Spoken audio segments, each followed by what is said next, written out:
د کابل نیوز ګران لیدونکو سلام. امریکا چې کوم روسي تحریمات بندیزونه په ایران باندې لګولي دي هغه ټول نه سخت بندیزونه دي. دا بندیزونه مخکې لګولي خو د برجام مایدین وروسته اخیستل شوي اوس بیا په ایران باندې او دا یوازې ایران باندې نه بلکې نور هیوادونه چې ایران سره سوداګري کوي په هغې هیوادونه هم دي. څوک ایران سره تجارت کوي نو په هغې شرکتونه وي او که هیوادونه وي هغې باندې به هم دا بندیزونه لګېږي. نو په حقیقت کې دا ایران نه، ایران خو د سیمې د منطقې د هیوادونو سره تجارت لري، د روسیې سره، چین سره، د ترکیې سره، هند سره، افغانستان سره خو په ترتیب. نو دغه ټول منطقې پر وړاندې بندیزونه دي. بله مهمه خبره چې دلته دا ټرمپ چې کله دا بندیزونه لګول نو ویل چې دا بندیزونه به وګورو څه تاثیر کوي، خو د ایران کشتۍ د ډوبېدو په حال کې ده. نو امریکا څه غواړي د بندیزونه؟ آیا غواړي د ایران کشتۍ ډوبه کړي، غواړي رژیم ته تغییر ورکړي؟ او که بیا نو خبره د رژیم د تغییر وي دا کار به په دغه منطقه کې وزغمل شي، که نه زغمل کېږي نو نتایج به څه وي؟ دغه سیمه کم خواته روانه ده. په دې باندې بحث کوو. په دغه بحث کې موږ سره ملګری دی ډاکټر صاحب محمد قاسم احمد، پخوانی ډیپلومات دی او څوک دی د سیمې اوضاع د ډېر وخت نه د نږدې نه لیدلې ده. خصوصا عربي هیوادونو او د ایران ترمنځ چې کوم تقابل دلته روان دی، دغه بندیزونه وروسته به دغه وضعیت کوم خاص دي. په دې بحث کوو. لومړی یو مختصر راپور ګورو، راپور نه وروسته بیا بحث دی. د ایران ولسمشر وایي د امریکا د بندیزونو پروا نه ساتي. حسن روحاني د خپل حکومت د اقتصادي برخو مسؤلینو سره په ناسته کې ویلي چې ایران به د تیلو پلور ته د دوام په ورکولو په ویاړ سره دغه بندیزونه مات کړي. روحاني دا څرګندونې وروسته تر هغې کړي چې واشنګټن د تیلو په صنعت او بانکي سیستم بندیزونه اعلان کړل. سپینې ماڼۍ دغه نوي محدودیتونه چې د ایران د 2015 کال د اټومي هوکړې په پایله کې لغوه شوي وو تر ټولو سخت بندیزونه نومولي دي. په ورته وخت کې اروپایي ټولنې، فرانسې، جرمني او بریټانیا د امریکا پر دغو نویو بندیزونو خواشیني ښودلې او له دغو بندیزونو څخه د خپلو هغو کمپنیو د خوندي کولو ژمنه کړې چې تهران سره په قانوني ډول سوداګري کوي. د ډونالډ ټرمپ حکومت ویلي غواړي په دغو بندیزونو سره د ایران د توغندیو اټومي پروګرام او منځني ختیځ کې د لاسوهنو مخه ونیسي. پر ایران د امریکا له لوري اقتصادي بندیزونه چې د دوشنبې له ورځې اجرایي کېدل پیل شول د افغانستان پر اقتصاد یې د ناوړه اغیزو په تړاو اندېښنې ډېرې کړي. د افغانستان د سوداګرۍ او صنایعو خونې مسؤلان وایي افغان سوداګرو په چابهار بندر کې له 80 میلیون ډالرو څخه زیاته پانګونه کړې. 160 افغان شرکتونه هلته فعالیت لري او له ایران څخه د افغانستان واردات 1.3 میلیارډ ډالر دي. د سوداګرۍ خونې مرستیال وایي کله ایران سره دغه سوداګریزه راکړه ورکړه په یو ځل بند شي، چابهار بندر وتړل شي، د افغانستان اقتصاد او خصوصي سکتور به له سترو زیانونو سره مخ کړي. بدون شک اگر تمامی فعالیت‌ها با یک بارگی اینا استاپ میشه، طبیعی است که بالای اقتصاد افغانستان، بالای قیمت‌های اموال تاثیر خود داره و بدون تاثیر نیست که ما بگوییم اصلا برای ما بی‌تفاوت است یا برای ما بگوییم که تاثیر نداره. تاثیر خود داره، چون ما همونطوری که گفتم اضافه از 1 میلیارد دلار سالانه ما واردات از ایران داریم. طبیعی است که وقتی که محدودیت وضع میشه، تذیرات وضع میشه، بالای قیمت و بالای کیفیت و اندازه اقلام، طبیعی است که در مارکت‌های افغانستان تاثیر خود می داشته باشه. اخوا د امریکا د بهرنیو چارو وزیر وایي د چابهار بندر د امریکا له بندیزونو مستثنا دی. مایک پامپیو ویلي چې په ایران کې د هند پرمختي پروژه د چابهار بندر له بندیزونو مستثنا ده او د دې کار هدف دا دی چې د افغانستان له اقتصادي ودې سره مرسته وشي. مایک پامپیو په یو پیغام کې ویلي چې افغانستان به له ایران د تیلو وارداتو ته ادامه ورکړي او له ایران افغانستان ته د خوراکي موادو او درملو انتقال په بندیزونو کې نه دی شامل. چابهار د هند په مرسته په ایران کې د افغانستان لپاره رغول شوی بندر دی چې جنوبي اسیا او مرکزی اسیا به د افغانستان او ایران له لارې سره ونښلوي. په ورته مهال کې د ولسی جرګې یو شمېر غړي په دې باور دي چې چابهار بندر د افغانستان اقتصاد لپاره حیاتي ارزښت لري او له دې بندر څخه د افغانستان استفاده دغه هیواد د ګاونډیانو له وابستګۍ خلاصولی شي. که چینایان موږ سره په دغه ترانسپورتي او ترانزیتي او تجارتي مراوداتو کې همغږ شي، او چابهار خپل پښو ودرېږي هسې چې امریکایان ویلي زیاتي سبوتاژ نه کوي که سپاه پاسداران له هغه نه ګټه پورته نه کړي امریکایان پرېږدي چې چابهار په خپل پښو ودرېږي هم چینایان علاقه پیدا کوي هم هندوان پیدا کوي هم نور ګاونډیان علاقمند دي چې د افغانستان له لوري نه تجارت چابهار ته واستوي هم اروپا ته ترکیه ته آذربایجان ته دغه زموږ ستاسو په ګټه دی او امنیت راولي. خو د صنعت او تجارت وزارت وایي چې افغانستان نوري بدیلې لارې لري. له یو شمېر هیوادونو سره د 14 اقتصادي کمیسیونونو عضویت ترلاسه کړی چې د چابهار بندر تړل کېدل د افغانستان پر اقتصاد بد اغیزه نشي کولای. ما 14 کمیسیون مشترک اقتصادی و تجارتی با کشورهای مختلف منطقه داریم. روند یا تجارت ما بهبودی وضعیت تجارت ما در 3 سال گذشته قدر تغییر کرده که اصلا قابل مقایسه با گذشته نیست. صادرات ما افزایش داشته، راههای بدیل زیاد در افغانستان وجود داره که ما از راهها میتونیم استفاده کنیم. دا په داسې حال کې ده چې د امریکا ولسمشر ډونالد ټرمپ له اټومي وسلو د استفادې او په سیمه کې له تروریستي ډلو د ملاتړ لامل پر ایران د بندیزونو د اجرا کېدو فرمان صادر کړی او خبرداري ورکړی هغه هیوادونه له امریکا سره راکړه ورکړه نشي کولای چې له ایران سره سوداګریزي اړیکې پالي.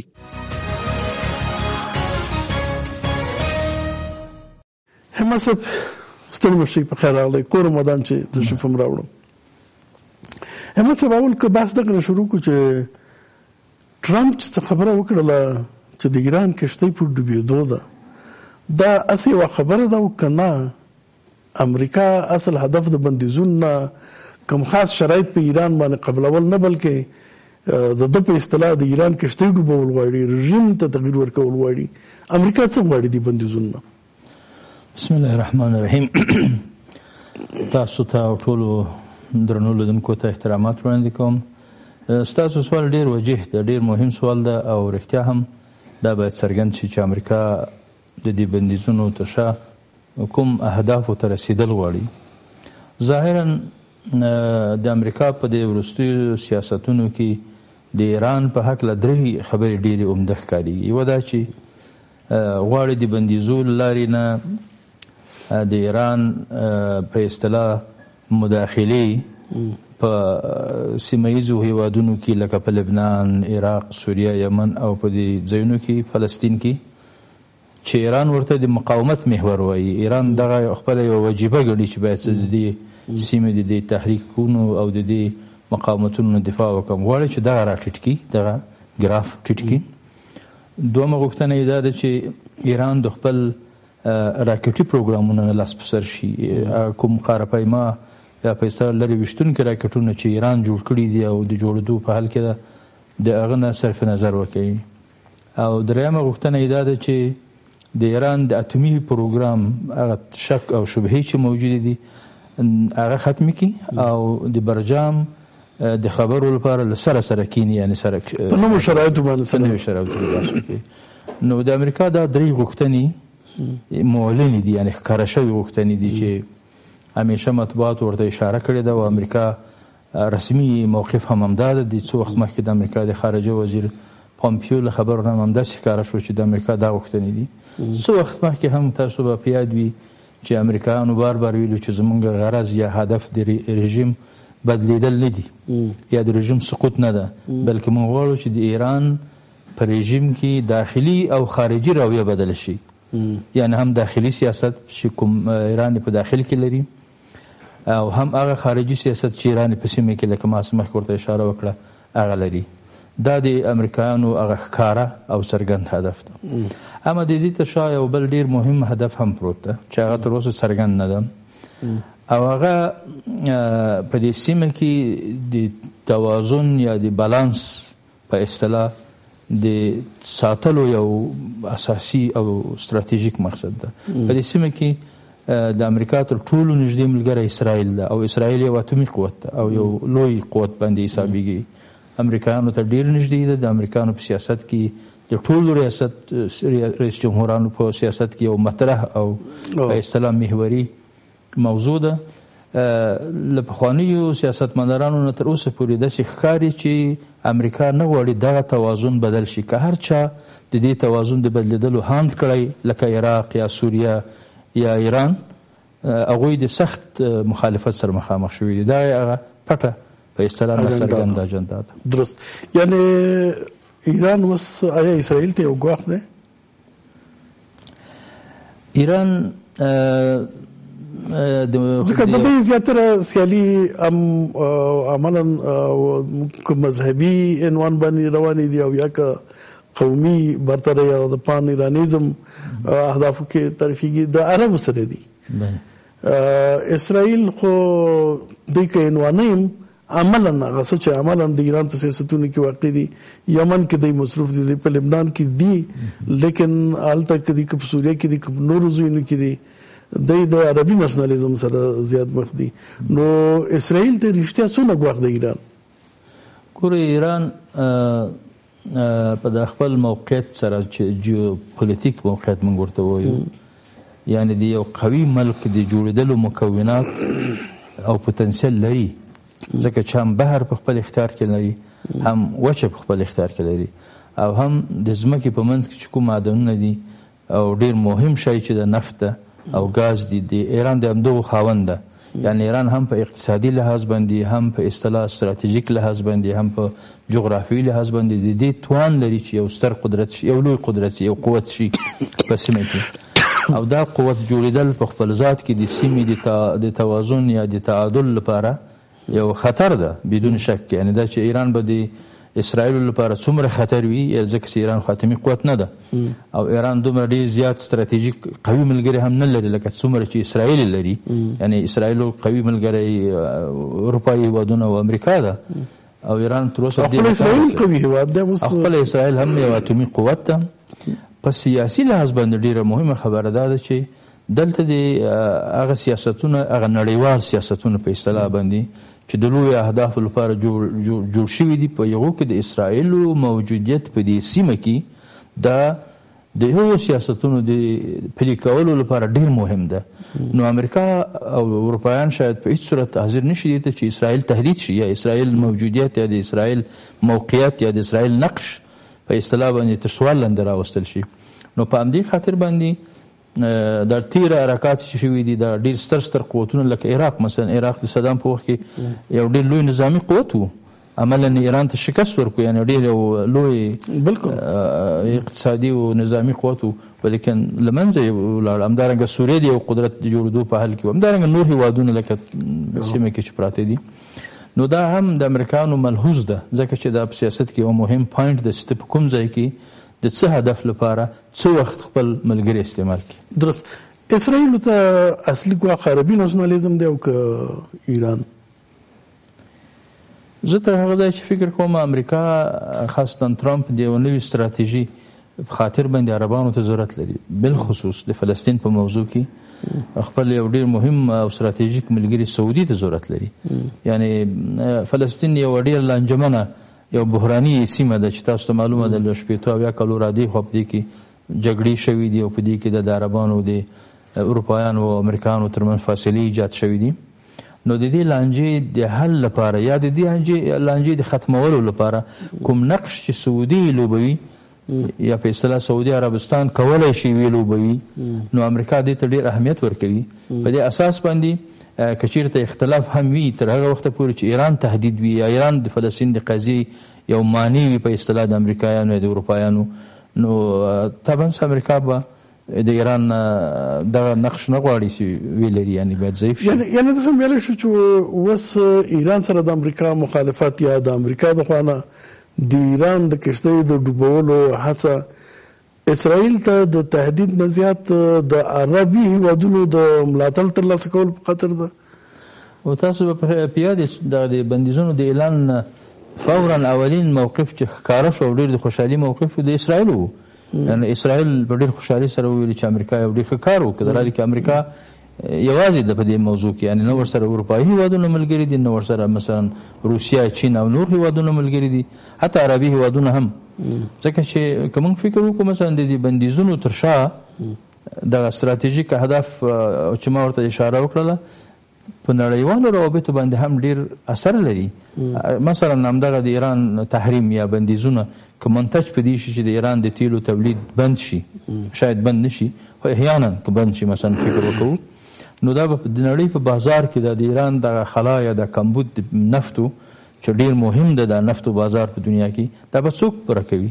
آیا مثلا سعودي به د دې جوګوي چې دغه خلا ډکه کړي یا کوم نور هیوادونه به د دې جوګوي چې دا ډکي؟ په همدې اساس باندې اروپایي هیوادونه د ایران او د امریکا د دې اعلان سره خوښ نه وو، یعنی د تاسف اظهار وکړو، ځکه چې هغوی ډېر زر متضرر کېږي چې چېرته نړیوال نفتي بحران رامنځته شي، نو تر ټولو زیات ضرر به اروپایي هیوادونو ته رسېږي. نو دا ټول شیان باید سړی په نظر کې ونیسي په دې ټول کانسپټ کې، یعنې دا مسله مهمه ده. طبعا د امریکا لپاره د ترامپ لپاره یعنی عربان یو ډیر په اصطلاح تاریخي او ستراتیژیک ملګري دي، خو داسې ملګري چې کله کله مثلا د امریکا ستر لیکوالان او سیاستمداران لکه څو وخت مخکې چې د امریکا د امنیت د شورا پخوانی سلاکاره رایس یو ډیره جالبه خبر وکړه چې په دې کې شک نشته چې زمونږ عربان ستراتیژیک ملګري دي، لیکن د اعتماد وړ نه دي. بالکل. هر کله که عربي ناسیونالیزم بیرته راژوندی شو راپورته شو نو د امریکا سره مشکل پیدا کیږي، د خبرې کې خو هیڅ شک نشته دی. لیکن د عربو او د امریکا ملګرتیا یو علت د ایران هم ده. نو که د دې زاویې نه وګورو چې آیا د ایران تر دې حده پورې کمزوري کېدل دا که کشته رژیم تغییر وکړي که ونه کړي دې حده پورې کمزوري شي چې دغه خپل د اجمنی سیاست نه لاس واخلي، اعمال د نفوذ په لیبیا کې، په سوریه کې، په نور ځایونو کې د هیوادونو نه لاس واخلي، نو دا ګنې د امریکا په ګټه دی که نه؟ بیا به عرب هیوادونه د اوس په شان امریکا ته محتاج وي که نه؟ خو دا ډېر ښه سوال دی. یعنې واقعا دا سوال په عربي نړۍ کې هم راپورته شوی ده چې د ایران سره د عربي هیوادونو مخالفت څومره حقیقي ده او څومره غیر حقیقي ده. یعنې واقعا دا خپله د همدې عربي نړۍ غوښتنه او مخالفت ده، او که له پورته نه د نورو د ګټو یا د نورو ستراتیژیکو اهدافو د ترلاسه کولو ګټه په خاطر ده. دا مهم سوال ده او دا سوال ته باید جواب پیدا شي. یعنی تر هغه ځایه چې زه عربي هیوادونه پیژنم د دوی د ایران سره د راکړې ورکړې کچه ډېر لوړه ده. مثلا همدغه چې فعلا مخالفت کوي، مثلا امارات متحده عرب، یعنی د ایران سره چې کوم تجارتي کچه د راکړې ورکړې لري دا ډېر د قدر وړ ده، یعنی یو ډېر مهم رقم ده. دواړو ته اهمیت لري. همدارنګه مثلا قطر او نور هیوادونه په اصطلاح د نږدې د بحر سره پراته دي، مثلا عمان، سلطنت عمان یا مثلا کویت یا نور وغیره. دا ټول هیوادونه په یو شکل د اشکال د ایران د تجارتي او د ایران د مالی راکړو ورکړو نه ګټه اخلي او دا ضرور هم ده. نو د دې نه داسې ښکاري چې عربان به ډېر خوښ نه وي، غیر له بعضې اختلافاتو چې هغه مثلا په ځینو جزیرو باندې اختلافات دي. د امارات متحده د ایران سره د 3 جزیرو په سر باندې اختلاف ته چې دا جزیرې اوس د ایران په واک کې دي، دا بس په حقیقت کې د عربي هیوادونو ملکیت او د شاه په وخت کې لا اجاره شوي، لا اخیسته شوي، لا انګلیسانو ورکړي دي، خو یو اختلافي ټکی ده. بې له دې نه بل کوم فاکتور چې اوس ورته ایران متاسفانه لمن ووهل او زیات شو هغه د عربي هیوادونو په منځ کې د شیعه اقلیتونو راپورته کول یا د هغوی حمایت ده چې دغه په حقیقت کې یو نوع عربي هیوادونو ته د هغوی ګواښ ده. که چېرته ایران په خپل سیاست کې تعادل راولي او همدا غوښتنه د امریکا هم ده او دا غوښتنه د اروپایانو هم ده چې ایران باید د خپل سیاست په خارجي سیاست په هکله بالخصوص په دې کې یو نوع تعادل راولي، یعنې دا باید میزان کې او د دې افراطي مداخلونه چې خپله ایران ته هم تاوان رسولی د ایران په یو جبهه کې راوستی ده د دې نه کلاس واخلي. زه یقین لرم چې د دې منطقې لپاره نور اساسي خطر نشته. عربي هیوادونو کې کوم حساسیت چې د ایران په وړاندې دی هغه به کمزوری شي بدون شک. کوم ځای کې زیات یعنی دغه امکان شته دی چې دغه حساسیت سوریه کې د ایران رول او یا که یمن کې لبنان په هغه ځایونو کې خو هم ایران رول لري، لیکن هغه زیاتره اسرائیلو ته شاید دغه وړ وي. لیکن عربو ته چې ډېر زیات مهم دی سوریه کې د ایران رول کمېدل او یا که په یمن کې. یعنی فعلا چې کوم بحران په دې سیمه کې روان دی د ایران د مداخلو په نتیجه کې څو هیوادونه متضرر کړي دي چې هغه ډېر مهم دي. یو له هغې جملې څخه یمن ده چې په یمن کې د دې مداخلې او د دې مقابل طرف د جنګونو د عملیاتو په نتیجه کې چې کوم ناخوالې روانې دي، کوم تلفات چې د یمن خلک او د یمن سیمه یې ورکوي، دا واقعا د عربانو لپاره یعنی یو ملامتونکی یو انساني ناورین هم دی، یو انساني ناورین ده او یو ماتونکی ملامتونکی جنگ ده. همدارنګه مثلا په تاریخي لحاظ کې موږ وګورو په دې عربي نړۍ کې درې قدرتونه و چې همیشه به په اصطلاح په سیاسي مانورونو کې دوی خپل نقش څرګنداوه، چې یو عراق و، یو مصر و او یو سعودي عربستان و. اوس چې ګورو مثلا هم عراق تقریبا له خپل همغه تاریخي نقش نه لوېدلی ده، نور یو قدرتمند عراق چې وکولی شي د عربي نړۍ په سیاست کې شی نشته، او ځای د عراق په څهره کې ایران ښکاري چې دا د عربانو لپاره د تحمل وړ نه ده. یعنی خبره به عراق د عراق وي خو خوله به د عراقي وي، لیکن خبره به د ایران وي او دا د تحمل وړ نه ده. مصر همدارنګه اوس هغه مصر نه ده چې هغه پخوا و په اصطلاح باندې، هغه مصر نه ده چې د جمال ناصر په وخت کې یو محوري نقش درلود. مصر هم ضعیف شوی ده، کاملا ضعیف شوی ده، په خپل اقتصادي بحران کې ګیر ده، په خپل سیاسي مشکلاتو کې ګیر ده. نو یوازینی ملک چې په نسبي ډول سره په دې سیمه کې پاتې شوی د سعودي عربستان ده، چې سعودي عربستان هم د فاصل یعنی د پریکونکي موقف خاوند په عربي نړۍ کې، البته دا تر نورو هیوادونو، او امریکا په همدې حساب کوي چې که زه دا ملګری له ځان سره وساتم، دا به د منطقې د لانجو د حل لپاره یو مهم فکتور وي. درست. نو څومره ممکنه ده ایران ته چې فیصله او تفاهم ته ورسیږي؟ عراق کې د برلاسه هم ایران لپاره ډیر زیات مهم دی. یمن نه اوس په شا کېدل ورته او یا د سوریې نه په شا کېدل ورته څونه ممکن دي؟ دغه تفاهم ممکن دی او که نه؟ یعنی د بندیزونو یوازینی اثر چې زه فکر کوم کېدای شي په ایران باندې واچوي، ګرچې دا بندیزونه ډیر سابقه دي، یعنې ډیر پخوانه پیل شوي دي، او ایران یو څه ناڅه هغه د مقاومت لارې ورته پیدا کړي دي چې څنګه د دې بحرانو په مقابل کې مقاومت وکړي. 40 کاله 30 کاله یعنی موافقانه په اصطلاح باندې مقاومت وکړو، او دغه بندیزونه یا دغه په اصطلاح اقتصادي جنگ چې ایران کې ورته اقتصادي یرغل وایي، دا د امریکانو تصور او د ډیرو سیاسي تحلیلګرانو په تصور به د دې باعث شي چې په خلکو فشار زیات شي، او دا رښتیا ده چې اوس فعلا هم یعنی د قیوداتو دغه د بازار اقتصاد متاثر کړی ده. دولتي اقتصاد لا تر اوسه پورې ډیر نه ده متاثر، خو دا هم کس اقتصادي وضعیت خراب شوی دی، حکومت فشار راوستی شو بلکنه. نو دوی داسې فکر کوي چې د خلکو د فشار په نتیجه کې به حکومت مجبور شي چې خپل خارجي سیاست کې تجدید نظر وکوي، او کله کله داسې هم کېدای شي چې همدغه که چېرته ایران درست مدیریت کړي، همدغه په اصطلاح باندې فشار د خارجیانو یا اقتصادي فشار یا بازاري شکست په اصطلاح یا بازاري بحران به خلک سره منسجم کی، متحد کی، او د یو قوي ایرانی نشنالیزم خواته به بوزي چې بیا په یو صورت کې د منطقي لپاره یو خطرناک حالت رامنځته کېږي. که دا کارونه کې نو بیا امریکا په لاس کې نور څه دي؟ امریکا به شاته ځي او که نه په دې وروسته باسکه اوس یو لنډه دمه لرو، په دې باندې وروسته باسکه یو